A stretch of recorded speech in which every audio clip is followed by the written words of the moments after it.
ભરૂચના વાગરા વિસ્તારમાં પોલીસે રાત્રિ પેટ્રોલિંગ દરમિયાન મોટી કામગીરી કરી છે। ઓએનજીસી પ્લાન્ટ નજીકથી ઇલેક્ટ્રિક વાયર ચોરી કરનાર 2 આરોપીઓને પોલીસે ઝડપી જેલ ભેગા કર્યા છે। ભરૂચના વાગરા પોલીસ સ્ટેશનની ટીમ રાત્રિ પેટ્રોલિંગમાં હતી ત્યારે ખાનગી બાતમી મળી હતી કે એક સફેદ સ્વિફ્ટ કારમાં ચોરીના વાયર ભરી કેટલાક ઇસમો આમોદ તરફ જઈ રહ્યા છે।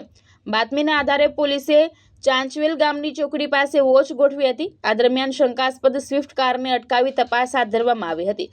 તલાશી દરમિયાન કારમાંથી મોટા પ્રમાણમાં એલ્યુમિનિયમના ઇલેક્ટ્રિક વાયર મળી આવ્યા હતા।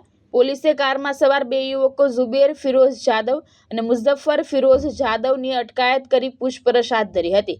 કડક પૂછપરછ દરમિયાન આરોપીઓએ કબૂલાત કરી હતી કે તેઓએ ઓએનજીસીના પ્લાન્ટ GG5 નજીકની બંધ ઇલેક્ટ્રિક લાઇનમાંથી વાયર કાપી ચોરી કરી હતી। આ વાયર પહેલા બાવળની જાળીમાં છુપાવી બાદમાં થોડા હિસ્સામાં વેચવા લઈ જઈ રહ્યા હતા।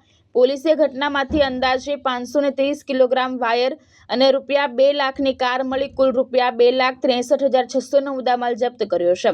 હાલ વાગરા પોલીસે બંને આરોપીઓ વિરુદ્ધ ગુનો નોંધી તેમની ધરપકડ કરી છે અને આ ચોરીમાં અન્ય કોઈ સંડોવણી છે કે નહીં તે દિશામાં વધુ તપાસ હાથ ધરી છે। કેતન મહેતા, દ્રષ્ટિકોણ ન્યૂઝ, ભરૂચ।